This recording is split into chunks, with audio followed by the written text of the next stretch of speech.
Hey everybody, this is this week's catch up, and I wanted to talk to you a little bit about schooling, Matric, what it means. I remember the first time I wrote my Matric, no one else spoke to me about what to expect, what to do. I went to what was ex-model C school, so it was always interesting to see how things go. But you had to prep on your own and hope for the best. I had no tactics, I had no techniques to study.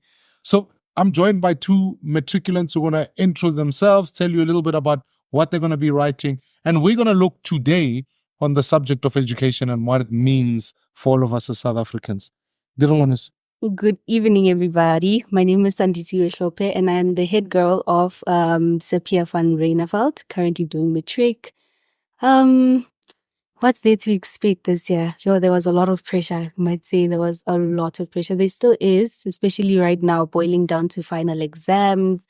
And it's just the pressure of wanting to get like the best results, just getting the best out of everything right now. What are you going to get? I'll make you a bet. For every A, I'll give you 1,000 rand. How's that as a fair deal?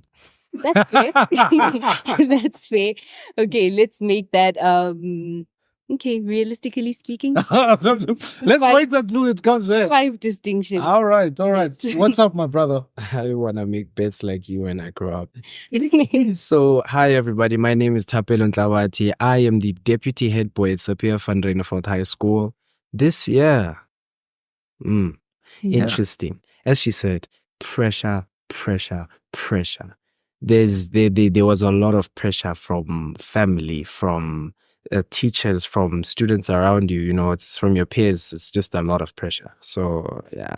So what are you both wanting to do next year? I mean, let's assume you get your 5 distinctions, you get your 7 or distinctions, whatever you want.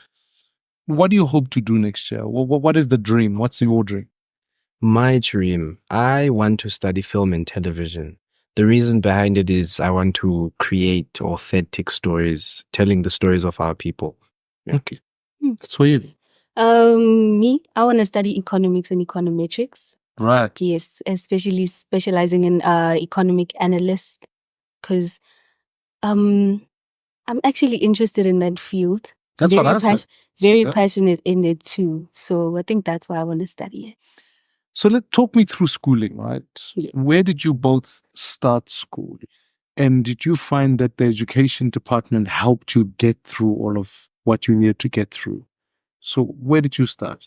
I started, primary or just high school? I wouldn't imagine you started in high school. Okay, so primary started in Noble Primary right here in Johannesburg, Edenvale. And then I had to move. Well, I wasn't very much away by those times. I was actually not very self-aware. And then went to Noble Primary, moved to Durban, and then I went to Simla Primary, which is it's like a shift of everything. The curriculum is very different that side. Might be more difficult than this side actually. And then we came back this side. I went to Etlin Primary to finish off my grade 3 to actually grade 7. So that was the rest of my primary year. Curriculum activities in primary school were actually good. They're very productive. Used to do netball. What made you stay in school? That's what I want. What made me stay in school? Why did you drop out? 40% of the kids in this country drop out of school. They start in your primary school, but they don't get to the high school. So what made you stay?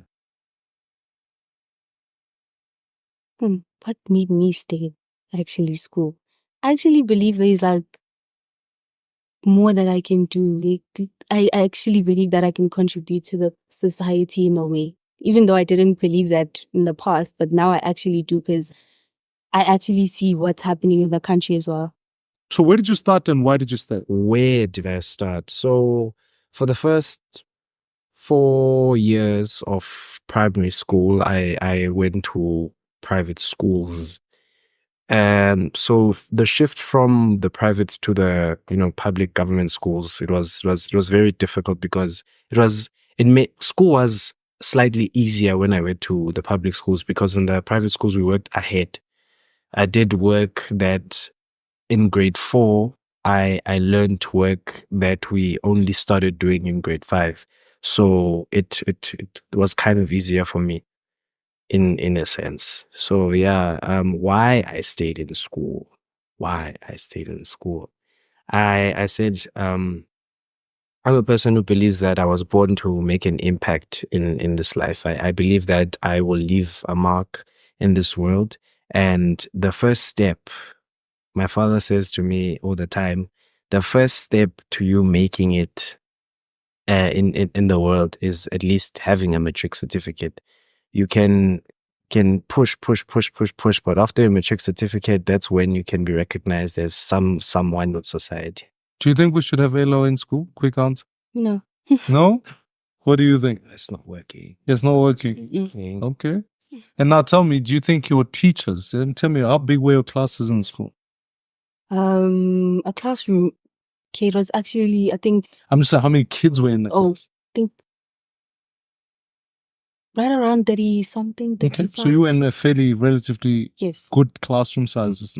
Because, part of the discussion that we're having at the moment is that half of the reason you can now think that it's possible for you to get A's is because we're discovering that as the budget gets cut for next year, kids who are going to, or young people who are going to schools that are in quintile 1, 2, and 3, particularly poor schools, will end up having to have less teachers. The budget for education has been cut, which means that we'll have an increase in classroom sizes. So what is 30?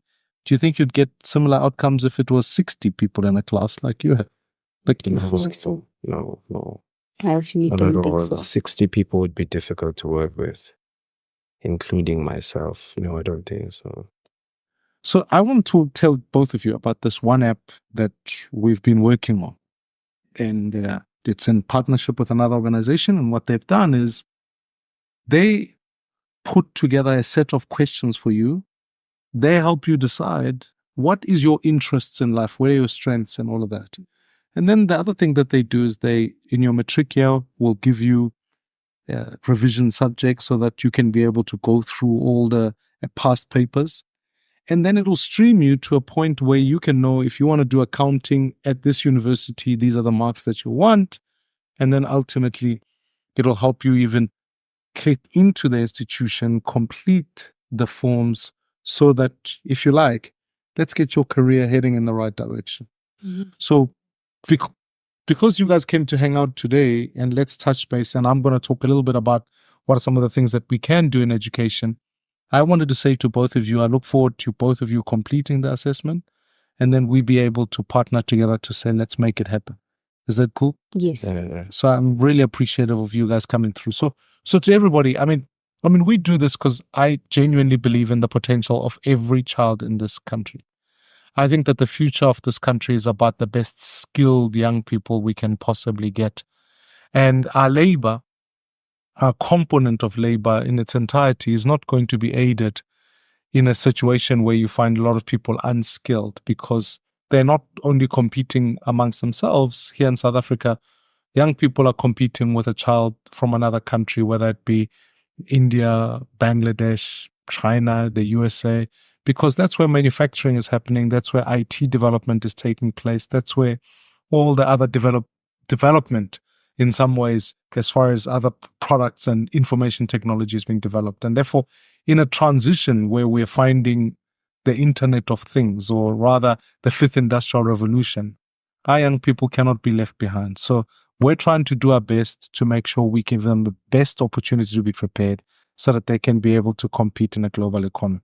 And so the link will be attached on here, and then you can follow up, make sure that you can get into it. We also think that we need to get the best teachers operating in the classroom. It's not good enough that the budget of education is being cut, because not only does it decrease the number of educators in classes, it also dissuades anyone from wanting to study teaching. Because when I speak to more young people, they say to me, why study for something I'll never be able to find a job in? Which means that we are ending up with, if you like, educators that are aging, but we don't attract new skills into the job. And we're most vulnerable in subjects like mathematics, science, technology, English, in that regard, because ultimately, if you lose teachers in that space, you end up with a generation of young people who are not able to compete, particularly in STEAM subjects. Ultimately, this is about also using technology to democratize access. We can talk about fixing of infrastructure in schools all the way across the country, and that's an imperative we have to achieve. We have to make sure there's good infrastructure, no more pit latrines, no more portaloos, that actually young people go to schools that are incredible, that are world class, because a school built in the township cannot be any worse in infrastructure than a school built in, suburbs or whatever the case might be. We need world class facilities. But having said that, we also need to allow technology to be able to bridge the gap and increase blended learning in our education sector. That's about allowing young people to access technology, give them tools for the technology, but also let them become global citizens. So we've got to do more of that. And then more than anything, I'm also just fascinated by the fact that not all young people are going to end up doing degrees. You have an interest in arts, you have an interest in all of that. We need to be able to strengthen our vocational training so that young people can find a diversity of skills as they go into it, so that we can produce not only graduates who come from university and have done art subjects, etc., but that we can allow more technical skills to be introduced to the market in more and more places. To me, my vision is to make sure that no child is left behind, no young person is left behind, that ultimately we can live in a society where we may not guarantee outcomes to be the same for everybody, but we can ensure that at least at a basic level, their education works. And the best we can do is fund for it, make sure we get best teachers for it, but skill up young people so that they'll be able to do it. So my job, my love is education. And as we go into the midterm budget statement, I'm going to fight for better funding. I want to say to all the matriculants who are going to be writing now, you guys, you've heard it all out there. I want to wish you the best. We need, for best success, we need young people who are able to compete as best as they can. And I'm challenging the Minister of Basic Education, Minister Sivua Khwarube, to give further updates about exam readiness, make sure that young people are capacitated. We can't be living through papers being leaked or any of that. Let's make sure every learner is prepared and can have the best conditions upon which they can study from. I mean, my passion in education stems really because I think what we want is for every learner to be able to contribute to our economy. And the best way to get a job in every home is to make sure we have an education system that works. Fix our schools. We can make sure more young people are not unemployed, but are actual employed, employers, and are significant contributors to our economy. I love every learner, and I look forward to engaging you further. Sure. Much love.